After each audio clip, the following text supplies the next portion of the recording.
Bonjour. Hello. Hola. Marhaba bikoum. Sur le fil. Le podcast d'actu de l'AFP. Des nouvelles choisies pour vous sur notre fil info. Elles ne veulent rien lâcher. À Montréal, les femmes du collectif des mères Mohawk luttent depuis plus de 2 ans pour demander de nouvelles fouilles et retrouver les corps d'enfants autochtones disparus il y a une 60aine d'années. Ces femmes visent le site de l'Institut psychiatrique d'un ancien hôpital de la ville.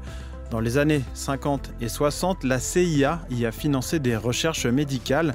Le but, anéantir la personnalité d'un individu pour ensuite le contrôler. Désormais, le temps presse, un grand projet immobilier soutenu par le gouvernement québécois est prévu et les travaux ont repris. Dans cet épisode, Sur le fil vous emmène dans les pas de Daphné Lemelin et Mathieu Lézé du bureau de l'AFP à Montréal. Mes 2 collègues ont suivi le combat de ces femmes Mohawk qui forcent le Canada à regarder son passé dans les yeux. Sur le fil.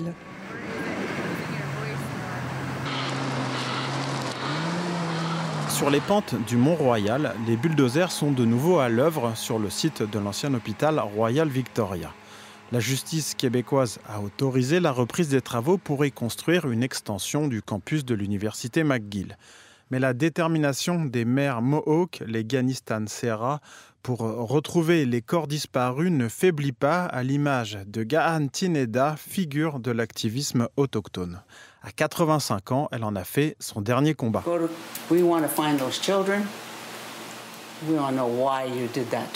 Nous voulons trouver ces enfants, nous voulons savoir pourquoi vous leur avez fait ça, pourquoi les assassiner, qui va payer le prix pour ça, qui va écoper de la peine et comment vous allez réparer ça, ce que vous avez fait, comment.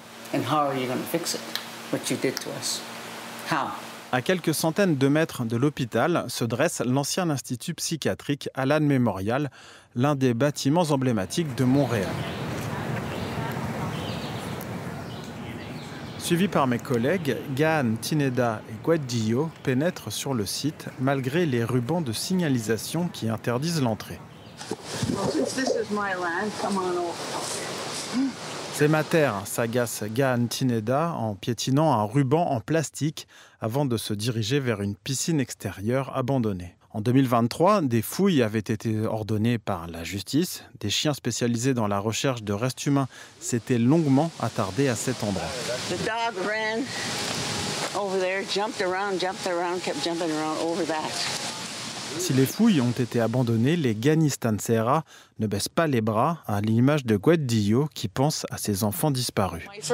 La première chose que je ressens en venant ici, c'est que je me dis qu'ils vont savoir qu'on est là et qu'on ne lâche pas. Les gens doivent connaître l'histoire pour que cela n'arrive plus jamais. Selon les mères Mohawk, qui s'appuient sur des archives et un témoignage, le site pourrait receler des sépultures illégales d'enfants autrefois internés dans l'hôpital Royal Victoria et l'Institut psychiatrique Allan Memorial. Dans les années 50 et 60, derrière les murs austères du bâtiment du 19e siècle, la CIA y a financé le grand projet MK-Ultra.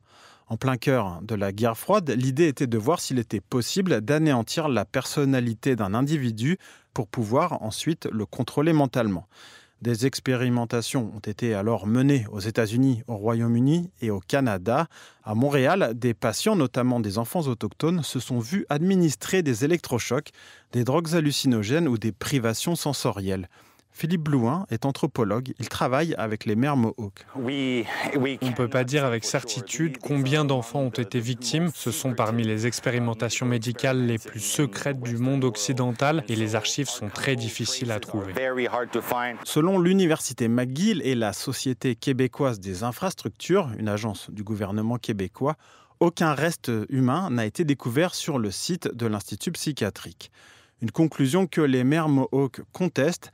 Elles accusent les 2 organisations d'avoir choisi elles-mêmes l'entreprise pour les recherches et d'avoir renvoyé les archéologues bien trop tôt. Jusqu'à maintenant, ils s'en sont sortis parce qu'ils ont créé des lois leur permettant de s'en sortir. Et maintenant, ils peuvent dire tout ce qu'ils veulent, ils peuvent continuer à faire ce qu'ils veulent. Ils pensent qu'un jour, nous allons nous fatiguer de tout ça, mais ça n'arrivera pas. Le combat du collectif s'inscrit dans une cause plus grande encore. Avec d'autres femmes autochtones, elles luttent pour la reconnaissance du passé et la politique d'assimilation forcée des premiers peuples. un génocide culturel selon les termes officiels canadiens. Quand vous pensez à d'autres pays qui ont reconnu avoir commis un génocide, ils ont dû changer de régime pour pouvoir passer par-dessus les effets de ce génocide, mais ce n'est pas le cas du Canada qui utilise toujours les mêmes lois utilisées pour exterminer les peuples autochtones, la loi sur les Indiens.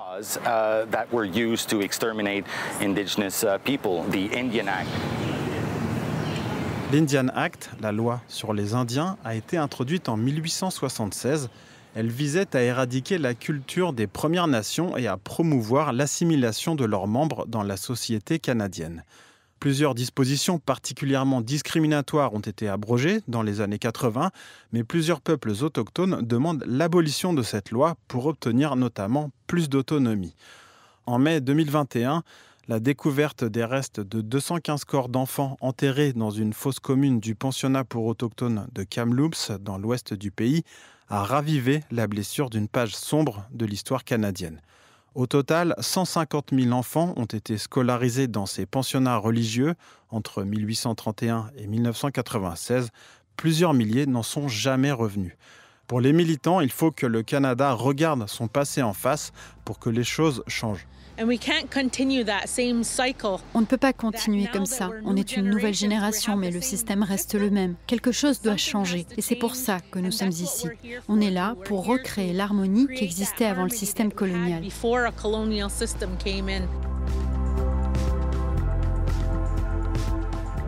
Je suis Maxime Mamet, merci d'avoir suivi cet épisode. Si vous aimez notre podcast, n'hésitez pas à vous abonner. Sur le fil revient demain.